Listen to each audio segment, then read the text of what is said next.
So who's gonna make a stand?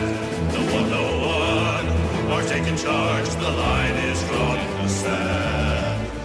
The highs of the wonderful 101 were some of the best gaming moments of 2013, and wouldn't you know it, 7 years later, it hasn't lost its platinum luster. Tragically, relatively few action game fans got to experience it because until now, it's been limited to the Wii U. But the wonderful 101 Remastered has now escaped onto the Switch, PlayStation 4, and PC, and it's every bit as good as the 2013 original. In fact, it's even a little bit better thanks to better performance, faster load times, and a few smart additions that make its notorious learning curve a little easier.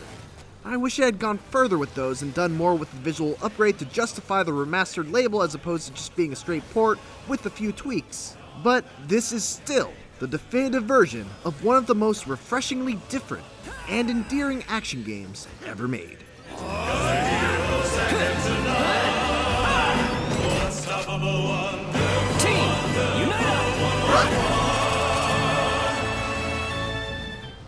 The wonderful 101 is a rare breed of action game even for Platinum Games, the developer that has basically written the book on them at this point. Its 10 to 12 hour adventure is an absolutely delightful superhero/Sentai inspired romp with great characters, amazing music, and some of the most downright impressive boss battles you'll ever see. You control a group of tiny heroes collectively known as the wonderful 100, and by using the right stick you can draw simple shapes that allow you to morph your mob into the shape of a weapon. So, for example, if you draw a circle, you'll make a fist. Draw a straight line, you'll get a sword. An L shape transforms them into a gun, and a curvy line creates a whip. Where things get really interesting is in the ways that these weapons interact with the world and your enemies. A visual language eventually starts to develop where you'll learn that when you see spikes, you'll need to switch to the whip. When there's a beam, you'll need a sword to reflect it. When there's a circular bomb on the ground, you need to use a gun to suck it up and shoot it out. Very little of this visual language is intuitive, which is why it's a bit of a problem that it is rarely explicitly taught to you. You kind of just have to pick up on it as you go.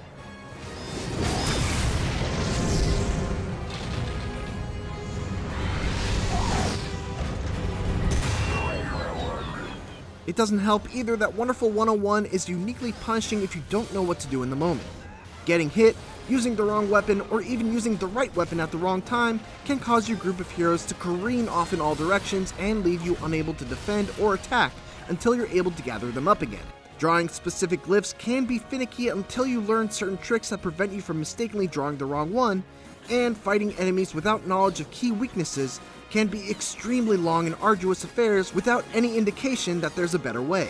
Platinum has clearly identified the learning curve as a problem, as Remastered makes a few small adjustments that make it a little more inviting to newcomers. Unite Guts and Unite Spring, two vital techniques that essentially serve as a block and dodge button respectively, are now basically free at the abilities shop from the start, emphasizing more than ever that these skills need to be purchased immediately, if not sooner.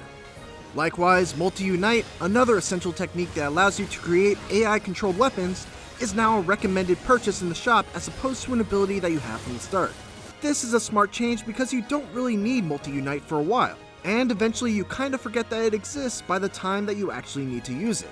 Having it appear as something to buy in the shop makes it more likely that you'll experiment with it when you get it and understand its use right from the get-go. These are great changes, and a good start, but the effort to make Wonderful 101 a little more accessible for newcomers still feels only half fulfilled.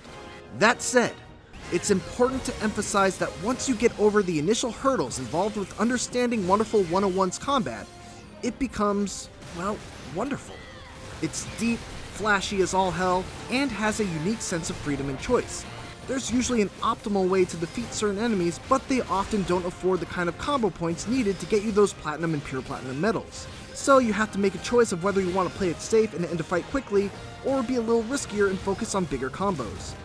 There's also a particular sense of urgency to every action because new weapons need to be drawn extremely quickly in order to use their special properties to either avoid taking damage or to capitalize on a brief opening.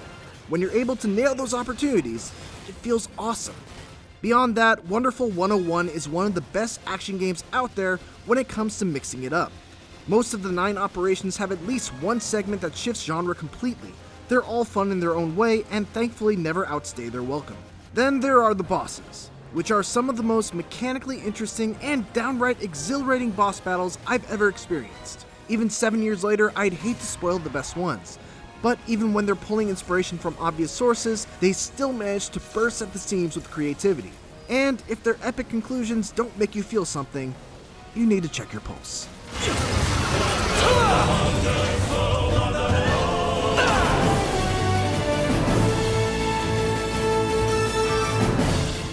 The Wonderful 101 is a game that made excellent use of the Wii U's gamepad, but it turns out that it works just as well without it. You were always able to use the right stick as opposed to the touchscreen to draw the glyphs, and while there were moments where you'd have to play it on the gamepad while still paying attention to what was going on the second screen, those segments play just as well with picture-in-picture boxes on the single big screen.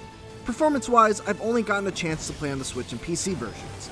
On my rig, which is an i7 6700K CPU and GeForce GTX 1080, it runs like a dream, with a consistently smooth frame rate and lightning-fast load times courtesy of an SSD. The Switch version, while still substantially better than the Wii U, especially when it comes to load times, still struggles a bit when it comes to maintaining that 60 frames per second mark once the action gets intense, as it tends to do fairly often. It's never a huge issue, but it's a bit disappointing to see considering how much better the Switch version of Bayonetta 2 is in comparison to its Wii U counterpart.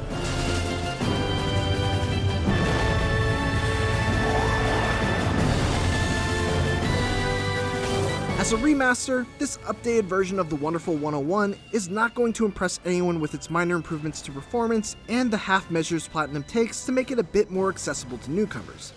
However, the fact remains that this is the Wonderful 101, one of the best action games of a generation, and one that has tragically, until now, been locked on a relatively niche console.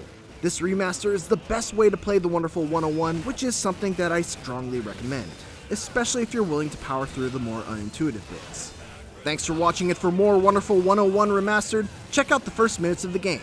And for everything else, keep it here on IGN.